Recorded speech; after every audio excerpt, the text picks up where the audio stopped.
नमस्कार दोस्तों, मैं हूं हरेंद्र सिंह और आप देख रहे हैं हरेंद्र सिंह पॉडकास्ट, जहां पर हम अलग अलग फील्ड के एक्सपर्ट्स से बात करते हैं और उनको आसान और सरल भाषा में समझते हैं। आज है हमारे बीच में मिस वैश्वी सिंह। वैश्वी जी, आपका बहुत बहुत स्वागत है हमारे पॉडकास्ट चैनल पे। Namaste. Thank you for inviting me to your podcast channel. Thank you very much. Vaishvi ji, आपसे इनके बारे में परिचय दे दें। वैश्वी बहुत ही कम उम्र के अंदर अपने 10+2 12 की पढ़ाई करने के बाद सीधे ही विदेश में पढ़ने के लिए चली गई थी। इनका एक सपना था कि मैं विदेश में पढ़ाई करूं। हालांकि इनकी पारिवारिक स्थिति, फैमिली बैकग्राउंड इतना सपोर्ट नहीं कर पा रहा था, फाइनेंशियली भी उस तरह भी कि इनको वहाँ भेजा जाए। लेकिन इनकी सच्ची लगन और कमिटमेंट, इनके कंसिस्टेंसी प्रयास ने इनको वहाँ पहुँच गई और आज वो जर्मनी में अपने आगे की हायर स्टडी को वहाँ कर रही हैं। तो आज हम इनसे जानेंगे कि कैसे छोटी सी उम्र में इन्होंने विदेश में पढ़ने का सपना देखा और कैसे उसको ये पूरा कर रही हैं। तो आपका स्वागत है वैश्वी जी। हमारा आपसे सवाल, आपकी जर्नी जो भारत से जर्मनी तक पढ़ाई के लिए जाने की शुरुआत कैसे हुई? मैं शुरुआत करना चाहूँगी मेरी फैमिली से। मेरे पापा बहुत ही ज़्यादा सोचते थे हम सारे बच्चों की पढ़ाई के लिए, कि वो चाहते थे कि जो लाइफ उन्हें नहीं मिली, जो लाइफ वो अपने लिए डिज़र्व करते थे, वो अपने बच्चों को दे। तो इस मेरी जर्नी में सबसे बड़ा हाथ मेरे पेरेंट्स का था, क्योंकि उन लोगों ने मेरे को गाइडेंस दिया कि हम कैसे जा सकते हैं। उन्होंने मुझे फाइनेंशियली हेल्प किया, उन्होंने मुझे मेंटली प्रिपेयर किया उस सक्सेसफुल पॉइंट तक पहुंचने के लिए। तो ये जर्नी बहुत स्ट्रगलिंग थी, but with the help of my parents it was easy, as I got lot of support from them, I think in all the fields. So yes. अधिकतर बच्चे जब पढ़ाई करने के लिए जाते हैं तो वो वहाँ पर पीजी करने के लिए जाते हैं, यानी पोस्ट ग्रेजुएट करने जाते हैं। लेकिन आपने तो 12th के बाद ही, जहाँ आपकी उम्र शायद 17-18 साल की रही होगी, और उसी समय आपको ये डर नहीं लगा कि इतने बड़े शहर में इतनी दूर मैं जाऊँगी, वहाँ कोई मुझे कैसे मैं सर्वाइव करूँगी? तो इस तरह के ख्याल, इस तरह के विचार आपके मन में आए? इस तरह के विचार मेरे मन में कभी मेरे माँ बाप ने आने नहीं दिए, क्योंकि शुरू से ही मेरे माँ बाप ने मुझे एक ऐसे बच्चे की तरह पाल पोस कर बड़ा किया जो फाइनेंशियली, मेंटली, फिजिकली इंडिपेंडेंट हो। हर चीज़ में उन्होंने मेरी हेल्प की। बहुत कम उम्र में उन्होंने मुझे बहुत सारी चीज़ें सिखाई ताकि मैं बड़े होकर अपना ध्यान खुद रख सकूं। जैसे कि मुझे कम उम्र में ड्राइविंग सिखाना, ताकि मैं घर के सामान खुद ला सकूं, खुद सब चीज़ों की हेल्प कर सकूं। कम उम्र में मुझे कुकिंग सिखाना, कम उम्र में मुझे सारी वो चीज़ें करने के लिए अलाउ करना जो बहुत बच्चों को अलाउ नहीं होता। तो इस रीज़न की वजह से मैंने मेरी 11th और 12th में I took care of my family, my siblings by my own, as both my parents were government job officials. तो वो मोस्ट ऑफ द टाइम घर पर नहीं रहते थे, तो I took care of my family by my own. तो वो चीज़ मुझे बहुत हेल्प की आगे जाके जर्मनी में सेल्फ रिलायबल होने के लिए, क्योंकि उन्हीं चीज़ों की वजह से यहाँ पे भी मैं खुद का ध्यान खुद रख सकती हूँ। मैं बहुत इंडिपेंडेंट इंडिया में भी थी, which help me here also. So that's the thing. अगर स्कूल के टाइमिंग की अगर आपकी लाइफ देखी जाए तो आप स्कूल में काफ़ी एक्टिव भी थी। आप अपने स्कूल में एनसीसी की आप प्रेसिडेंट रही हैं। आपने स्टेडियम के अंदर अपनी कमांड की, आपने एनसीसी की। उसके अलावा आपने स्विमिंग भी आपको आती है, आप कार भी ड्राइविंग कर लेती है, यानी कि हर वो चीज़ जो एक आनी चाहिए आपने वो चीज़ सीखी। तो यह आपकी उस जर्नी में और वहाँ अपने आप को सर्वाइव करने में किस तरह हेल्प की? ये क्वेश्चन बहुत अच्छा है। जैसे कि हम कुछ भी नई चीज़ सीखते हैं, उसमें हमें चाहिए होता है पहले खुद में कॉन्फिडेंस, और दूसरा सामने लोगों से बात करने का तरीका। तो वो चीज़ मुझे हेल्प की, क्योंकि मैं स्विमिंग भी जाती थी तो भी मुझे कॉन्फिडेंस चाहिए था कि मुझे ये चीज़ करना है, मुझे सीखना है, और मुझे अच्छा लिसनर बन के मेरे कोच की बात समझ के वो चीज़ आगे करनी है। वही सेम चीज़ मुझे हेल्प की यहाँ जर्मनी आके, कि मैंने सीखा और लोग कैसे रहते हैं और लोग क्या कर रहे हैं लाइफ में, उनको मैंने जाना, और उनसे ही मैंने सीख कर मेरी लाइफ में इम्प्लीमेंट किया। तो वो चीज़ मुझे बहुत उस चीज़ ने मुझे बहुत हेल्प किया आगे बढ़ने में। जैसे कि हम एग्जांपल ले लेते हैं ड्राइविंग का, तो मेरे पापा ने मुझे ड्राइविंग सिखाई थी इन 11th। जो कि हम लोग इतने मेच्योर नहीं होते, but he thought that I was mature enough to learn that thing.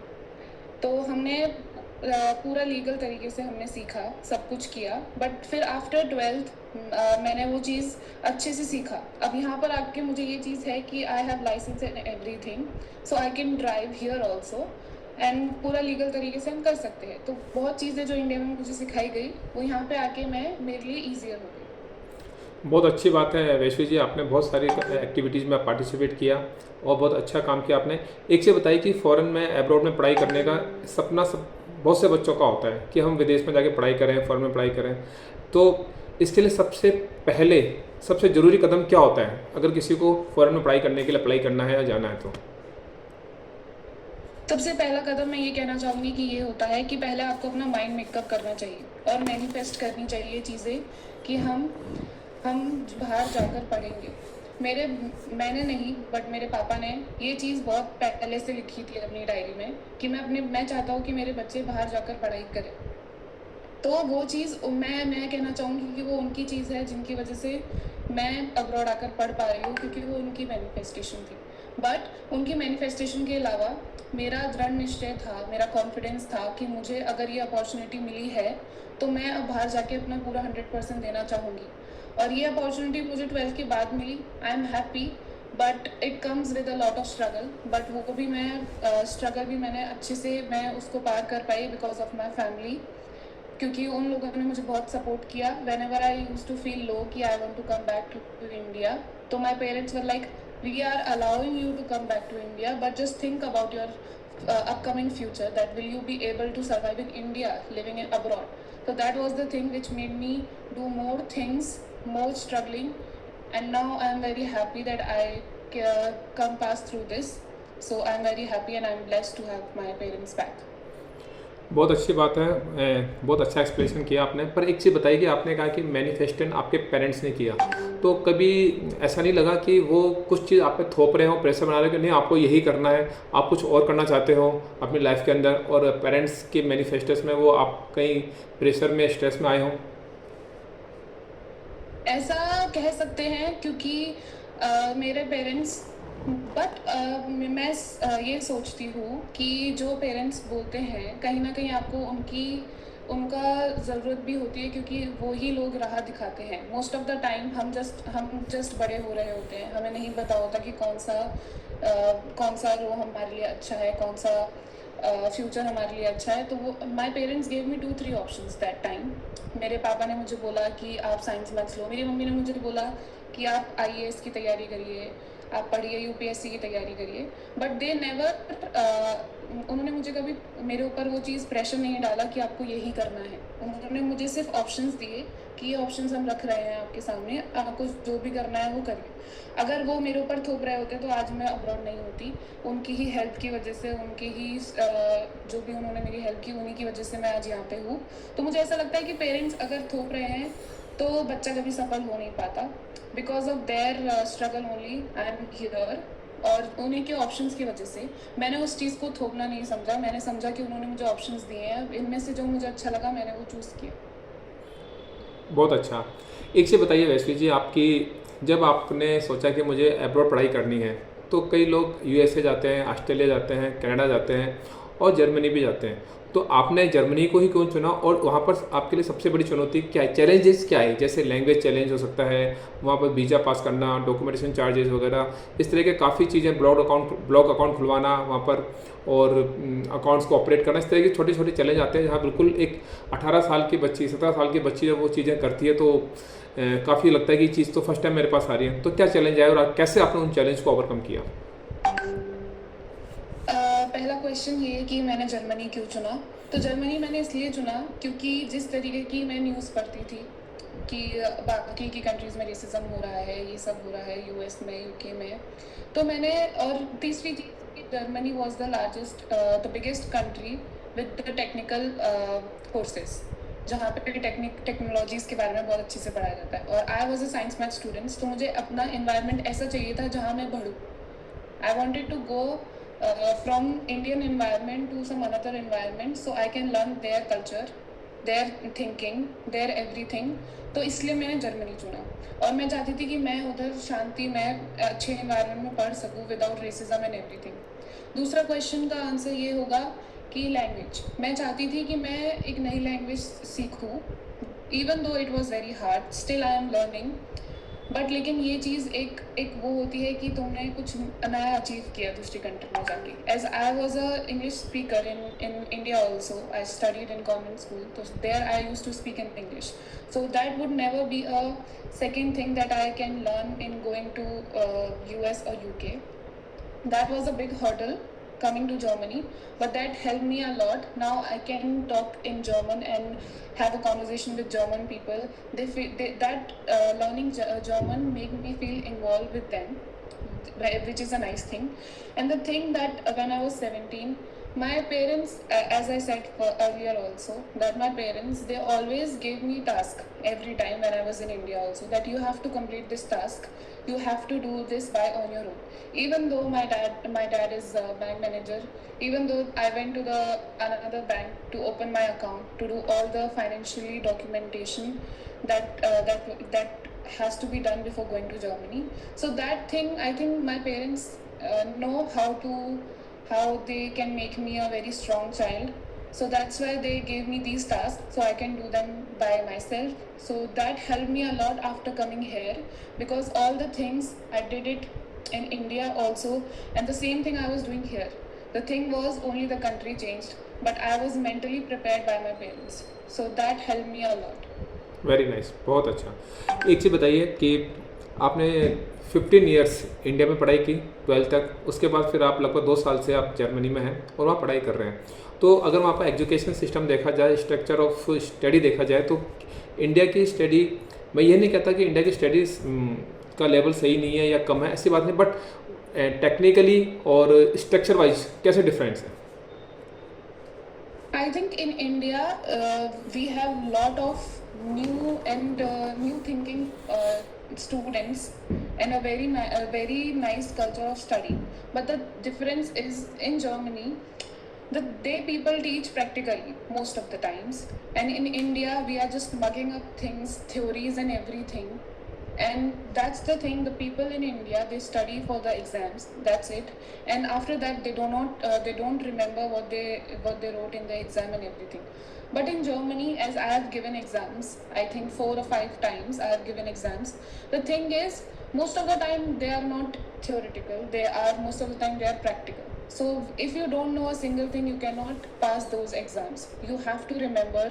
And here you are allowed to choose whatever kind of subjects you are allowed to, not like India. In India, when I was in 11 and 12th, there were only 4-5 options, that you can only choose science and maths. You cannot choose physics or chemistry with your social science or anything.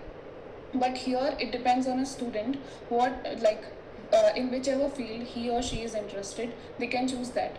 Here the people, they have environment apart from the studies also. They give you curricular activities, they ask you to enroll in one of the different subject, that might be arts, sports or anything, and that is compulsory. In India it is compulsory in most of the colleges or schools, but they do not care because of the population, we can say.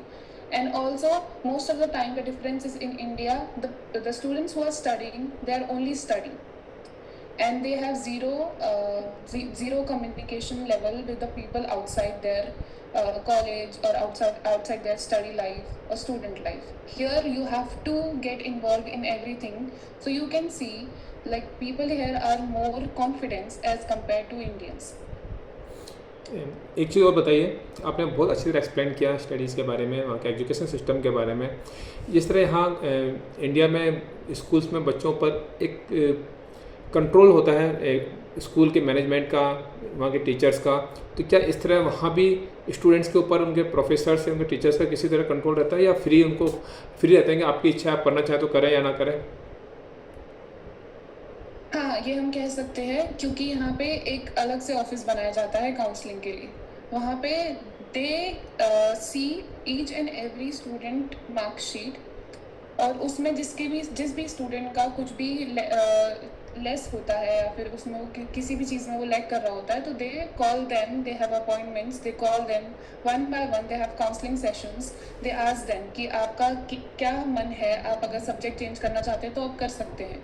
Here you can change subject when ever you want and when ever you feel like. तो उनसे पूछा जाता है कि आप इस चीज़ में lag कर रहे हैं, तो आप हमें बता सकते हैं कि आपको क्या चीज़ परेशान कर रही है। And here the conversation is so light, they do not feel, the students do not feel that they are talking to teacher or they are talking to their professors. They feel like they are just sharing their things to the friend. So वो चीज़ यहाँ पे help करती है कि if you are lacking behind, वो help करते हैं हमें चीज़ों से कि आपको अगर इस चीज़ में लैक हो रहा है तो हम आपको इस तरीके से हेल्प कर सकते हैं, या फिर आपको अगर स्कोर करना है अच्छा तो हम आपको दूसरा सब्जेक्ट सजेस्ट कर सकते हैं।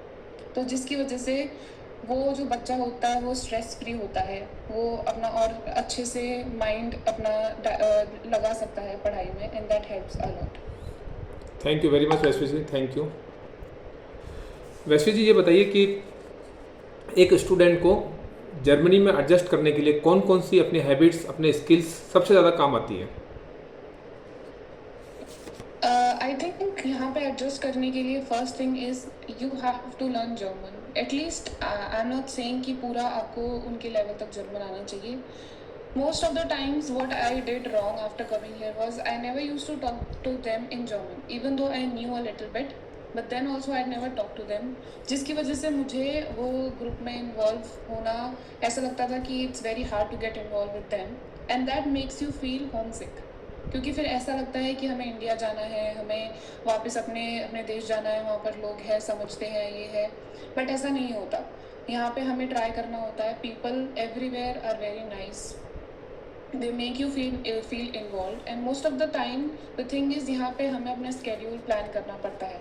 In India also most of the people do that, but the thing is यहाँ पे आने के बाद you are all alone by yourself। तो यहाँ पे हमें पहले अपना पूरा टाइम टेबल, पूरा schedule of the month और of the week हमें बनाना पड़ेगा, क्योंकि यहाँ पे you have to do every by yourself। अगर आपका कोई अपॉइंटमेंट है तो आपको वहाँ पे लिखना पड़ेगा, आपको सुबह जल्दी उठना पड़ेगा, क्योंकि यहाँ पे everything starts from 8 and that is to till 12 और mostly 4 PM in the evening. So after that you cannot go anywhere and you cannot just ask them to do your work. So that's the things that we have to change after coming to Germany. Okay. ये आपने कहा कि ये आपने एक manifest किया था कि मैं भी जर्मनी में मैं बाहर मुझे पढ़ाई करनी है, आपका भी खुद का ड्रीम था। तो law of attraction and manifestation आपकी इस जर्नी में किस तरह हेल्पफुल रहा ये? I think the manifestation that worked for me is like Germany आने के बाद the real manifestation starts. Like when I started the visa process and everything, that time it was fine because I was waiting for everything. But when I came to Germany, it was more hard for me to get things easily. So then I started writing in my journal or my notebook that what I manifest. Most of the time I had a lot of struggle in getting appointments for my visa documentation, for my university appointments. So I started writing.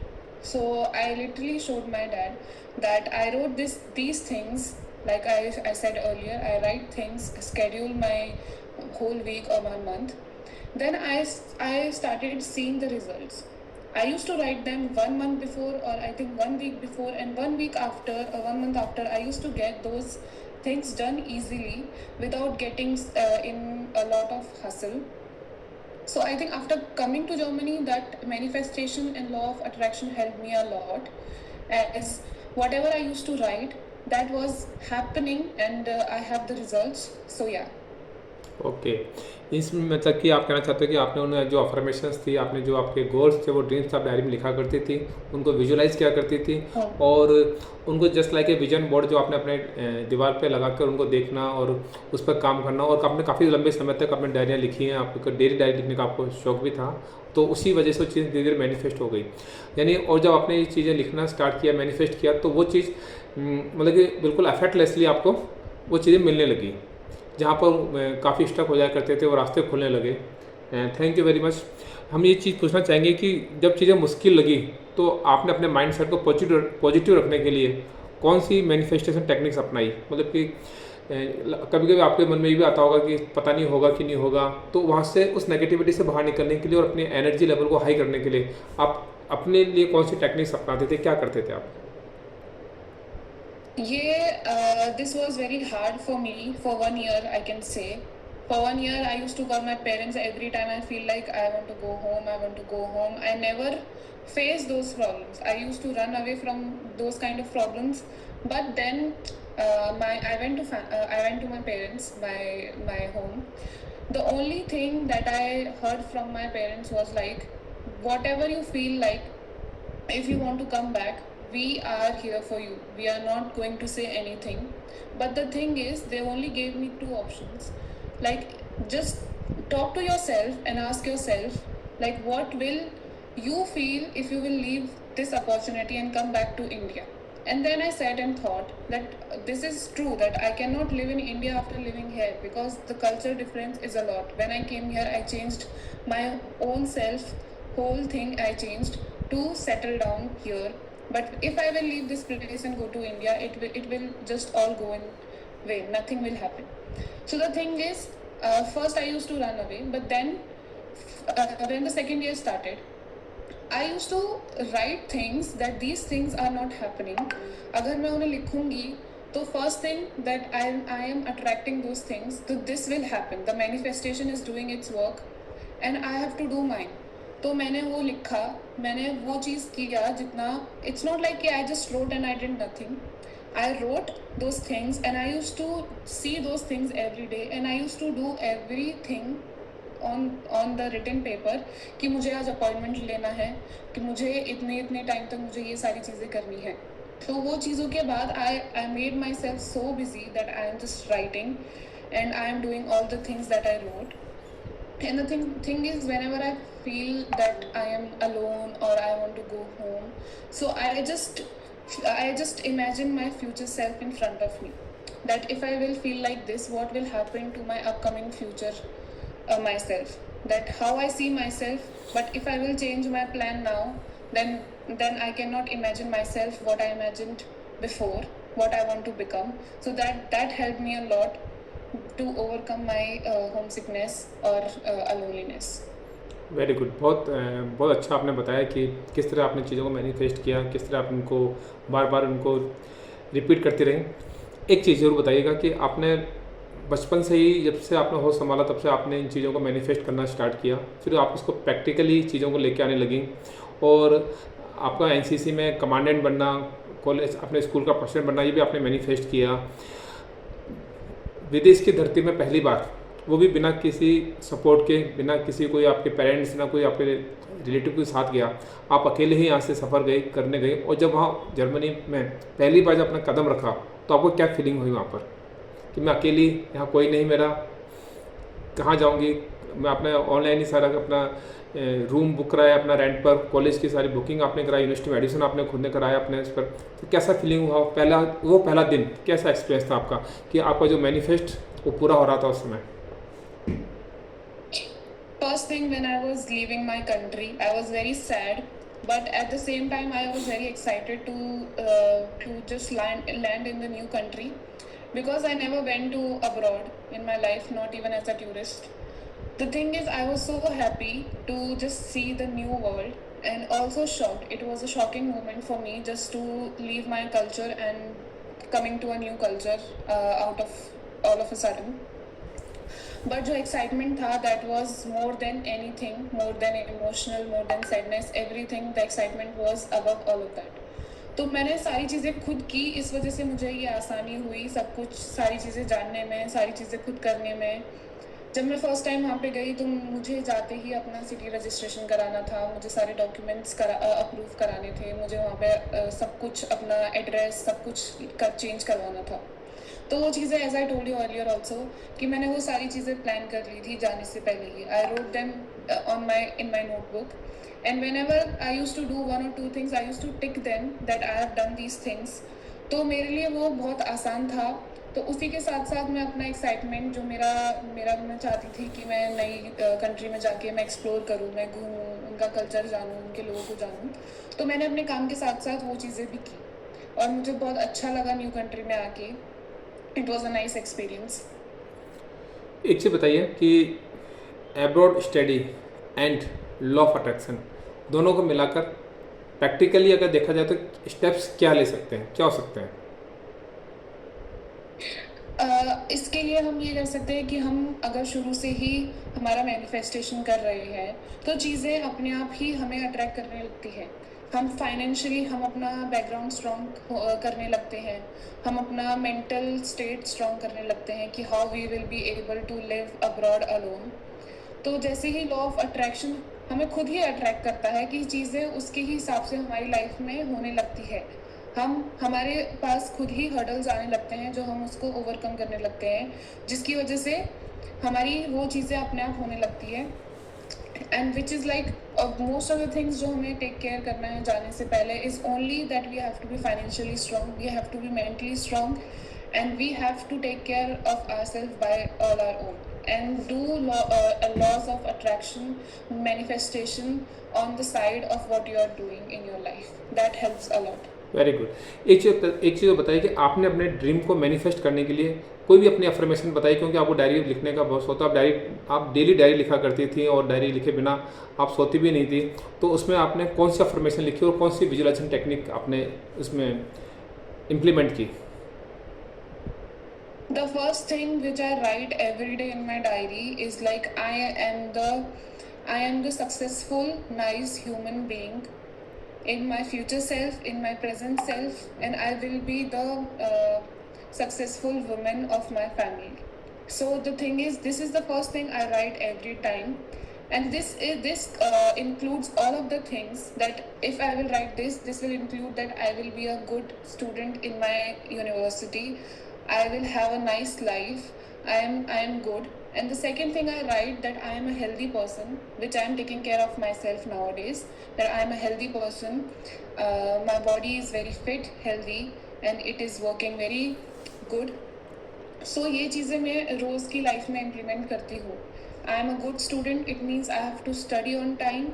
I write that I am a healthy person, so I do exercise every time. If I am not doing exercises most of the time, I have a job, so I go to the job, which helps me physically, that I have to do physical work there. So my body gets fit when I am doing that job. So it's like a simultaneous thing that if you are not doing exercise or something, you walk a lot, you can do job, and you can do these things to cover up the exercise. So these things which I wrote is I am implementing in my real life. Okay. अभी आपने कहा कि जब आप 17 साल या 17.5 साल की तब आपने 12th कर ली थी, कुछ समय आपको वीज़ा पासपोर्ट में अप्लाई करने में लगा, 18 साल की उम्र में आपने हिंदुस्तान छोड़ कर आप विदेश की धरती पर चले गए, लगभग 2 साल आपको वहाँ पर रहते हुए हो गए, यानी कि लगभग 20 साल की उम्र हो गई। और 20 साल की उम्र में आपने इतनी सारी चीज़ें इतने अच्छे तरीके से आपने सीखी, इतना कॉन्फिडेंस आपके अंदर कि आपको लगता है कि जैसे कि आप सारी जंग ज़िंदगी की जीत लेंगे। इसमें आपको बुक रीडिंग का भी शौक है, और अगर कौन सी बुक्स है जिसको सबसे ज़्यादा आपने पढ़ी और आपकी लाइफ के लिए सबसे ज़्यादा टर्निंग पॉइंट रही वो book? I used to love autobiographies and biographies of the people who has done a lot to their country and to my country. So I have read a lot books, but I will talk about one. That was Malala Yousafzai. She wrote a autobiography. Wow. In which she fought for the people, she fought for the women especially of the country, so they can study and they can be independent in their lives, so they don't have to be financially depend on somebody in their family or after their family or somebody else. So that book helped me a lot, realizing that I have to do something in my life which will help me in my future and in my present, that I have to study for myself. Most of the people think nowadays that they are studying because their parents want to make them study, but the thing is, you cannot be successful if you don't have any kind of knowledge. For me, I think if you are starting a business, if you are in a sports, you have to complete a certain kind of education. After that, your mind gets knowledgeful, so you can choose whatever you want to do in your life. That book helped me to know that there are still people around the world who are helping other people, other women, to grow and to do things they want to without depending on someone. So that gave me a motivation to be self independent, to do things which my family never thought of me that I will be doing. I was in a very comfortable zone when I was in India. So that time when I wrote this book, I was like, okay, I will also do this thing.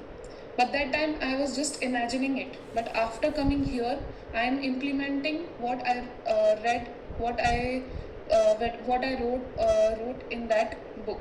Sorry, what I read in that book, because in that book it was written you have to be financially strong, you have to be mentally strong, you have to do things for yourself, and that's what I am doing after coming here. So that book and that women, Malala Yousafzai, she is also helping the world right now, and I am on the stage where I am helping myself first, and soon I'll be helping my other family members, my people around me, and everybody who is in need in upcoming years.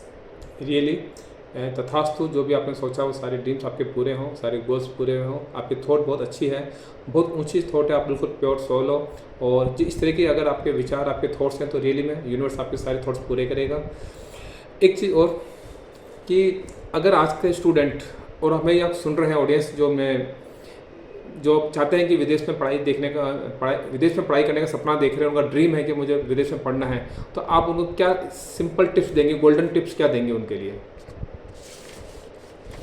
उनके लिए tips यही होगा कि अगर आप ये सपना देख रहे हैं तो अपने फर्स्ट ऑफ ऑल अपने गोल्स क्लियर रखिए कि आपको यहाँ आना है और यहाँ पे आके आपको कुछ करना है।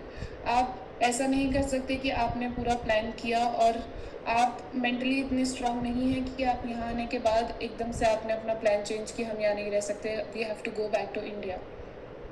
सो you have to be mentally very strong, and the thing is you have to be very planned for the future that you are planning कि हम बाहर जाके हम ऐसा रह सकते हैं, because I think without planning the life is not worth it if you are going outside, because I have been through this. Whenever I was not planned, the things didn't went the way I wanted it to go. So that was the tip. And the second thing, you have to, I did this thing before also, that when I was feeling alone or something, I never used to talk to my parents. I used to think that I don't want to talk to anyone. But the thing is, if you are going outside, you have to be connected with your parents, with your family, with your friends. That helps a lot, because whenever you are feeling something, you can share those things to them. In this in another country where you have no friends, no people around you, you have to be connected to your family. So tips यही है कि planning is the successful key, and schedule making is the thing, and being mentally strong is the third thing. These are the three things which helped me a lot, and there are more things that can help a student a lot. So yeah. आपसे एक चीज़ और जानना चाहेंगे कि वहाँ पर रहना, रहने का खर्चा, खाने का खर्चा, आपकी स्टडी का खर्चा, तो आपने कैसे आप उनको मैनेज करती हो? आपने कहा कि मैं जॉब भी करती हूँ, तो क्या वहाँ जॉब अलाउ है आपके लिए? और लगभग कितना अप्रॉक्सली कितना खर्चा आता है वहाँ रहने का, खाने का, अगर यूरो में बात करें, क्योंकि यूरोपियन कंट्री है तो यूरो में होता होगा। और अगर पब्लिक कॉलेज में और प्राइवेट कॉलेज में अगर एडमिशन लेते हैं तो पब्लिक में क्या फीस स्ट्रक्चर, और थोड़ा सा हल्का सा ओवरव्यू, ताकि जो स्टूडेंट्स बाहर जाना चाहते हैं, उनका ड्रीम है, तो थोड़ा सा उनको एक आइडिया लग जाए कि क्या इसका फाइनेंशियली कितना इसका एस्टिमेट है। If we talk about the only living expenses apart from the university included, living expenses it depends on the city you are living in Germany.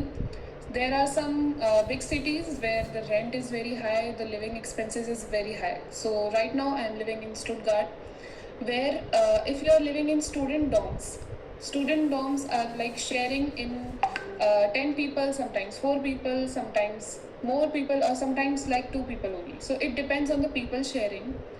So the thing is, if you are living in dorms, the university provides the student dorms, and it's less costly as compared to the other people who are living in the private apartments or apart from the student dorms.